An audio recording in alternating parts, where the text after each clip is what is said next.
Few days after the release of the remaining 14 Greenfield University students, we tried to speak to some of them, but we're told the victims are not in the best state of mind to speak to us. They have been hospitalized and they're receiving treatment. For some, psychologists are attending to them to assess the state of their mental health, and the parents have also been advised not to allow visitors for now. The chairman of the Greenfield University Parents Forum tells us more about the state of health of his daughter and that of other parents. My daughter is stable. She's very okay. And I've contacted so many other families. They are stable, they are okay. Most of the tests have been wrong and they're okay.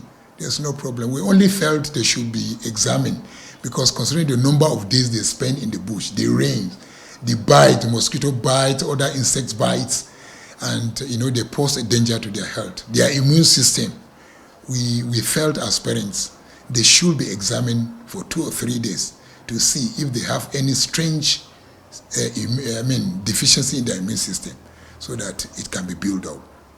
He said most parents had to sell their valuables and belongings to pay the ransom to secure the release of their children, as the bandits made it clear that they needed money. Some parents have to go out of their way, sell their valuables, sell their pieces of land.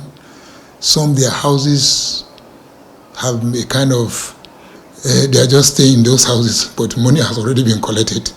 So parents of all these children are living in a very serious economic hardship as I speak to you. Some they are under serious debts. Basi Duncan has lived in Kaduna State for over 20 years. His daughter was among those released from captivity, and he has been taking care of her hospital bills without any support from the government. He also tells us what was given to the bandits in exchange for the students. My child is under my care in a medical facility undergoing thorough check-up. I've also spoken with a lot of parents, and I think it's the same process.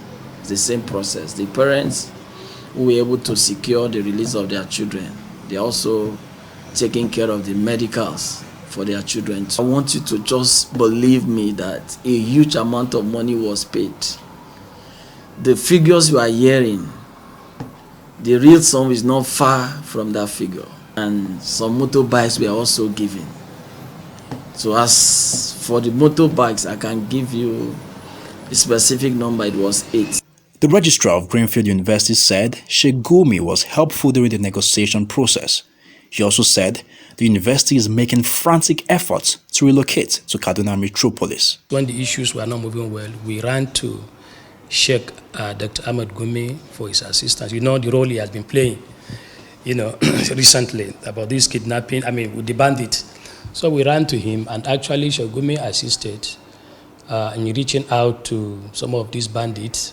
And I think his intervention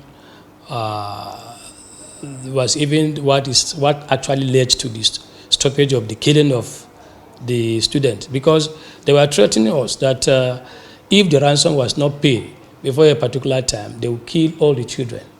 So Sheikh Gumi's intervention actually helped, to stop the killing. Based on the security report and security advice that we received from all the security agents, I want to tell you now that the university is relocating to Kaduna Metropolis.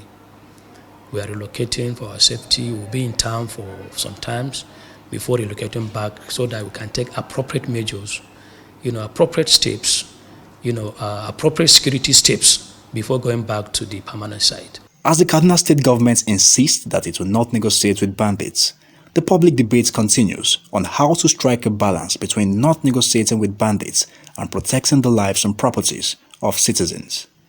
Nissi Gabriel, Arise News, Kaduna State.